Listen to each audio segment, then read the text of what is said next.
Comme vous le savez tous, Jon Jones a gagné hier soir contre Stipe Miocic et conserve donc sa ceinture de champion heavyweight à l'UFC.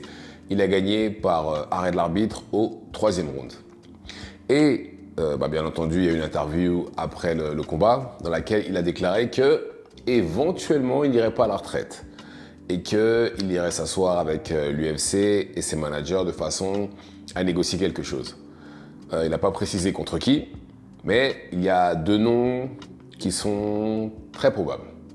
C'est-à-dire Alex Pereira, l'actuel champion light heavyweight et ancien champion middleweight.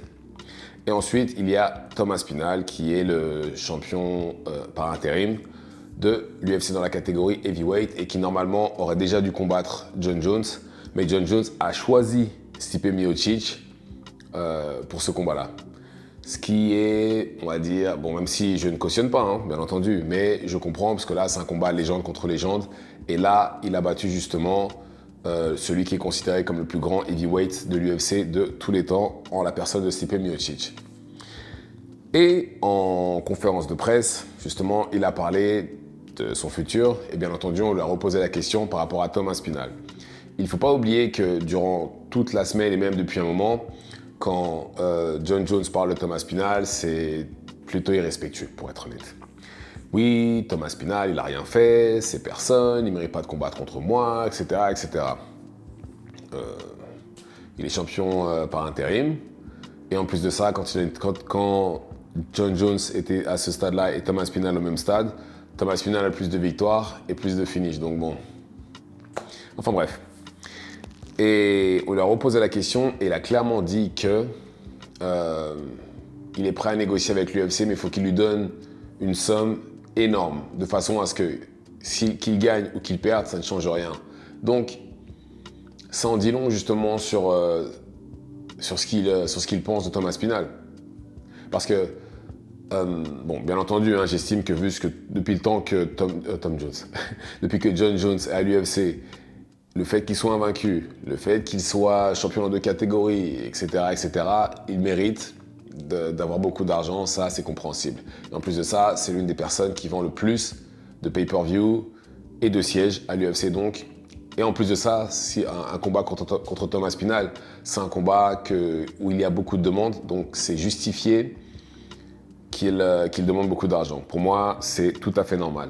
Maintenant, qu'il dise ça, que j'ai besoin d'une somme qui me permet de me dire que si je gagne ou je perds, ça ne change rien. Non. Non. Ça veut dire que soit... déjà, j'avais dit, c'est que pour moi, le fait qu'il parle comme ça de Thomas Spinal, c'était une technique pour pouvoir négocier le maximum d'argent avec l'UFC. Et là, justement, en disant ce qu'il vient de dire, ça me donne raison. Ça me donne raison, justement, parce que ça prouve qu'il veut le plus d'argent possible. Et par contre, voilà, j'insiste, il n'a pas peur de Thomas Spinal, pas du tout. Il veut juste le plus d'argent possible pour pouvoir combattre contre lui et il est conscient du danger en face. Même si, bien entendu, tous les combats sont dangereux. Hein.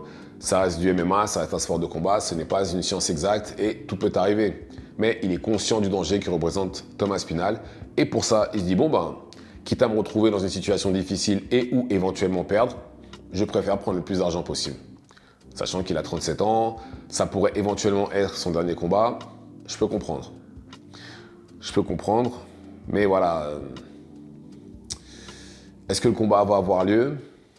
Peut-être, peut-être pas, parce qu'il a dit qu'il va essayer de s'asseoir avec l'UFC et voir s'il a la possibilité de négocier quelque chose.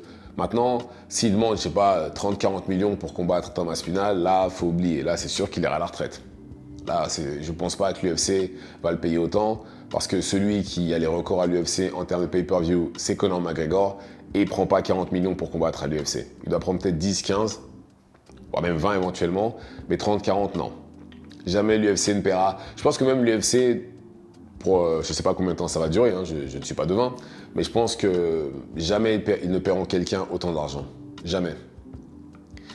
Même si les Saoudiens mettent les fonds derrière, je pense que même eux diraient non, on s'arrête à... Il y a un baromètre, il y a une limite à ne pas dépasser.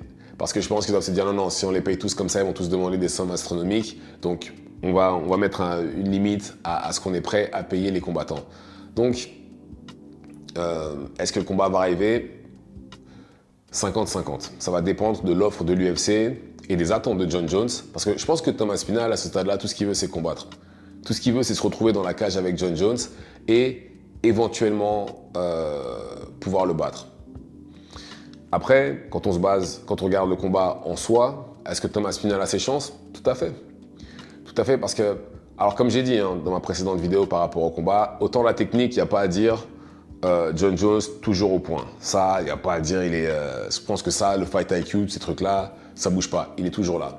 Par contre, la vitesse, c'est plus trop ça, c'est plus comme avant. Ça, il y a une différence de vitesse, elle est juste flagrante.